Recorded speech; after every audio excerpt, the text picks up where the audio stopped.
and this class is about polypoidal choroidal vasculopathy. So what is polypoidal is it is kind conical. So the choroid gets structure of turns into a structure of a conical shape, and this is called as polypoidal choroidal vasculopathy. Okay, so we would be seeing this is how we are just going to see this particular presentation on, and these are the terminologies which we are going to use in this particular presentation. Okay, what is the definition? Polypoidal is a subretinal pigment epithelial vascular lesion which is associated with serous and hemorrhagic detachment of the retinal pigment. So it is a lesion and it is associated with the serous secretion, and then there would be a detachment of RPE due to hemorrhage. So this is what the definition means. So if you just look at this image, there are three types which is being described in this. So first, there is a neovascular membrane which is found below the pigment epithelium. Okay, so when you take an image, you would be able to see a dark halos around the new blood vessels. So that this is the type 1.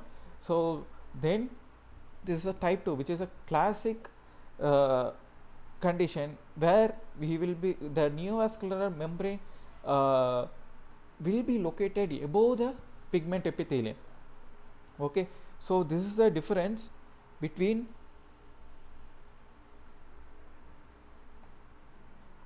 so here in this there will be a presentation of newer blood vessels above the epithelium. In case of a type 3, what you would be able to see is these neovascularization will be located at the avascular zones. Okay, so they would start migrating towards the avascular zones. So that is the level 3 of presentation.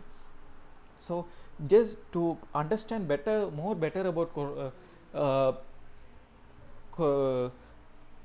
PCV, so it's better we understand the few structures where we of the posterior segment and the vascular the structures where the vascular layers are present. So here this is a choroid. So as you see here, this is a highly vascular structure.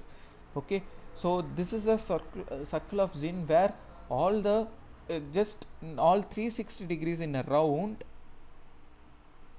this is the place where this short posterior ciliary artery ends. Okay, so this is in a 360 degree, and then you will be able to view it as like a ring. Okay, so these are the major structures, and then coming more into the choroid, again choroid capillaries can be divided into choriocapillaris, Schattler's layer and Haller's layer. Okay, so these are the three. So we will just see much detail. So it is like, if you see here at the base it is very big, when you keep going up it is getting thinner. So based on these sizes, these names have been given the names have been given to the layers. Okay, so most thing is that in case of a retina has a dual blood supply from both the choriocapillaries and then as well as the retinal arteries. Okay, so these choroidal blood vessels are imaged through the technique called as ICG imaging. Okay, coming to the choroidal supply, the ciliary arteries are further divided into anterior and the posterior. Posterior is further subdivided into posterior long ciliary artery and then posterior short ciliary arteries. Okay, so this is how we even when you image ICG, when we image eye with the dye, there will be a latency between a choroidal fluorescent filling and then in case of a retinal, that is because of a length of different arteries which are being supplying the various structure. Okay, so that is the reason why there is a time latency. Okay, so here when you look at this, it is like because of these latencies and various supplies, so you will be we are able to here it just keeps this place would be little darker, and then whereas when you keep on moving there will be a little. So just a second.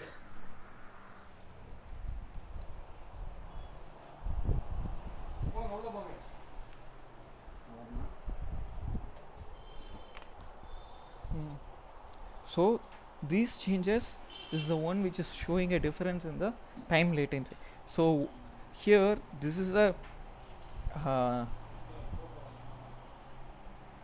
medial posterior ciliary artery, and then this is a lateral posterior ciliary artery. Okay, so this is how the structures are being supplied with the blood. So as I said before, within the choroid, the blood vessels are thicker at the base. When you keep going up, there will be a thinner one.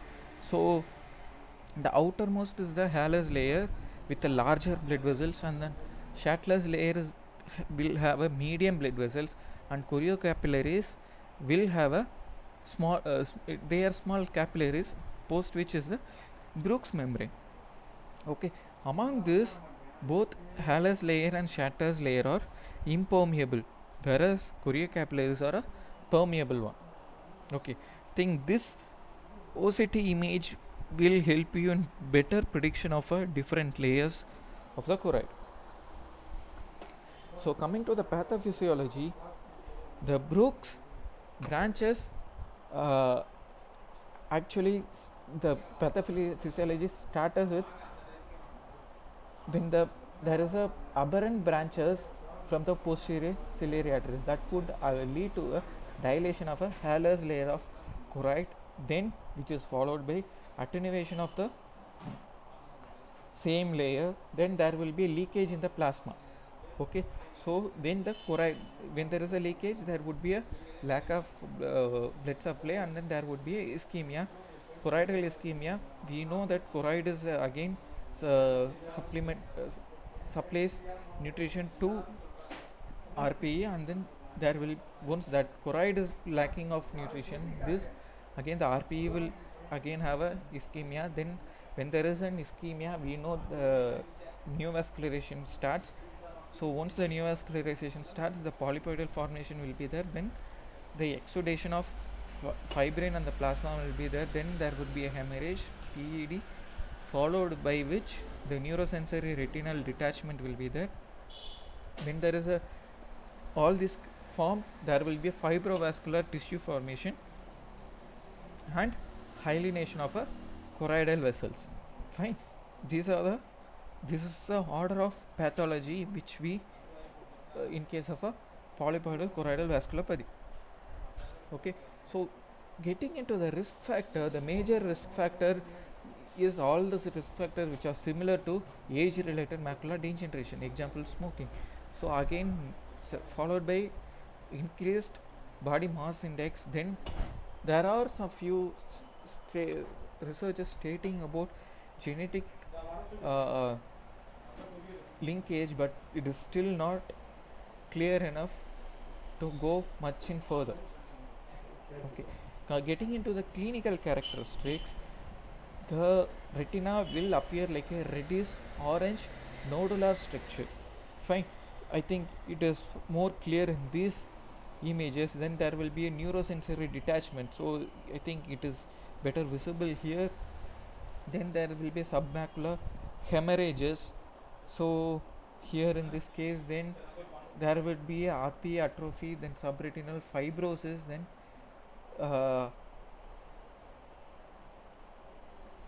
there will be a serous hemorrhage detachments. Okay, these are the clinical characteristics of polypoidal choroidal vasculopathy. So coming to the spectral domain OCT features, the PED may be a sharp peak there will be a notch, and then there might be M shape. Okay, so I think it is visible here in this. Then as I said, the polypoid means it is a kind of cone. So when we cross section the retina, it will look like an inverted V or a dome shaped structure. So these are the one which has a hyper reflective, because this is being pushed away from here, and then this is forming a like a conical shape. Okay, so there is something called as double layer sign. So we will be able to see double layered hyper reflective layers. One is the RPE and the sub RPE layers within the area of a network of blood vessels. Okay, so that is called as double layer sign. Then pachychoroid is the thickening of a choroid. So often it increases more than 300 micrometers. Okay, so that is called as pachychoroid. So we all know choroid is ICG is used to image the choroidal vasculature. So we'll just have a small intro about ICG. So ICG is a water soluble material and absorbs near infrared, and then they bound to blood protein up to 98%, and we all know it has a molecular size which is much bigger. So and then they can't pass through the capillary channels and then pass on move on further into the retina.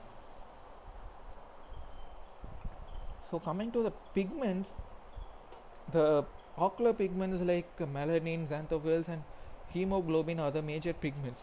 So melanin is present both in the retina and in the choroid, and they absorb the entire visible spectrum. We, in case of ICG, we use a infrared light, so which is not being absorbed by the melanin. So when those lights gets reflected, we were able to image the blood vessels.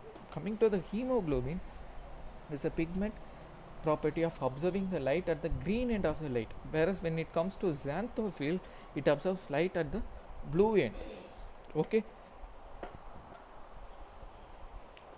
so as we discussed before, IR are able to penetrate these natural observing pigments, then utilize the indocyanine green, and then we were able to visualize the conditions. So one more thing is infrared light is also scattered less in case of a media opacities like cataract than when compared with the normal visible light. Okay, this is the principle. So we are just sending a light with an excitation filter. Usually here it is a near IR. Okay, so here once it is getting back, we are just filtering out the reflected light, and then we are just getting the stimulated light, which is a fluorescent light, and then we take a image. I think this has been better described during our presentation on fundus fluorescent angiography. I think we can just go and see that presentation for better working. Okay, so what dosage of indocyanine we actually give in is that we give a 25 to 50 mg in a 1 to 2 ml of water, and then it is being injected. So it is almost same as how we do a FFA. Okay, so coming to the phases of ICG, they have been divided into early stage, early mid phase, late phase, and the late mid phase and the late phase. So the duration for early phase is 60 seconds, whereas early mid phase is 1 to 3 minutes. Then the late mid phase is 3 to 15 minutes. Then the late phase would be 15 to 45 minutes. Okay, so this is how we check in. In case of a early phase, we will be able to visualize the choroidal arteries. In case of a early mid phase, choroidal veins and the retinal vessels are being visualized. In case of a late mid phase, choroidal vessels and fading out of effect would be seen. In case of a late, there would be a diffuse hyperfluorescence. Okay, so this is a how we were able to see. This is a see the difference between fluorescent angiography and then the ICD. So in this case, the entire retina which is in front of the choroid is being illuminated, whereas in this case the retina is not much illuminated, and then mostly the choroid is getting illuminated. Okay, so we all know this is the major difference between FFA and ICG. Though there are different dyes are used for both the techniques, why we select a particular dye for both the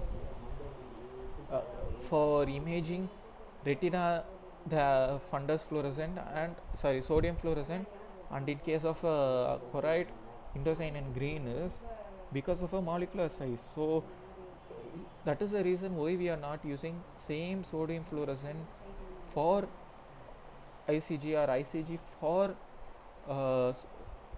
fundus, and comparatively ICG has almost 98% of binding when compared to 80% of binding of sodium fluorescent. So this is majorly because of a molecular size. So sodium fluorescent has a much smaller molecular size where it can enter the retinal vessels, whereas ICG has a bigger molecular size where they can't enter the vessels of retina, and then they are getting stopped because of the barrier. Okay, the first 1 minute what we actually see about the avian abnormalities and the characteristics of there will be a interconnecting channels appearing within 1 minute of dye injection. Then post, one more thing is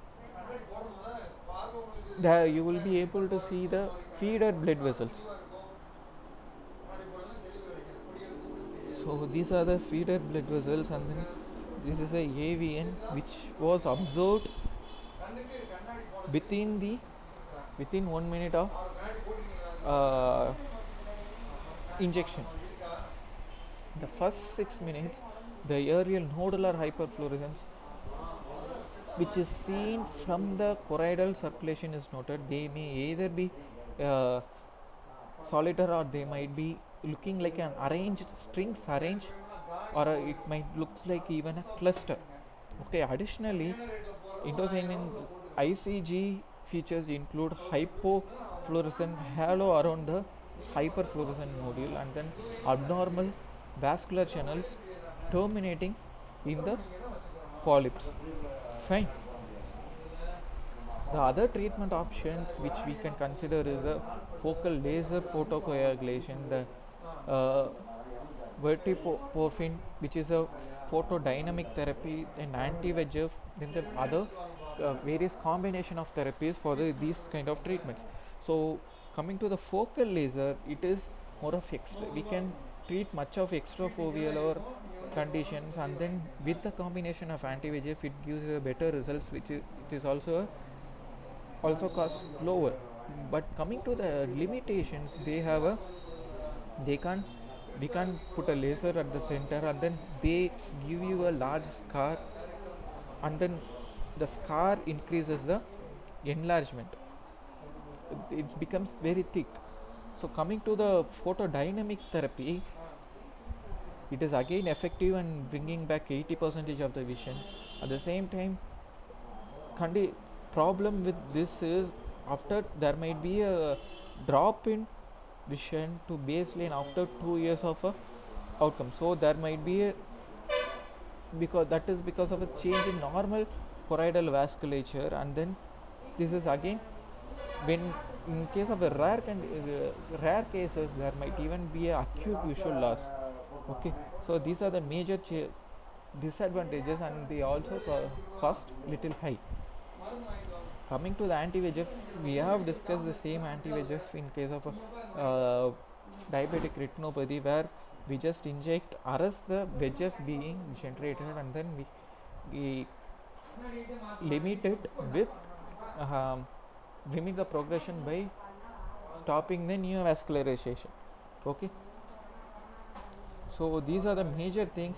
So clinical knowledge, I think we would be able to discuss little later. So once you have a clear idea on this, and then we'll just post that as a separate class. Thank you.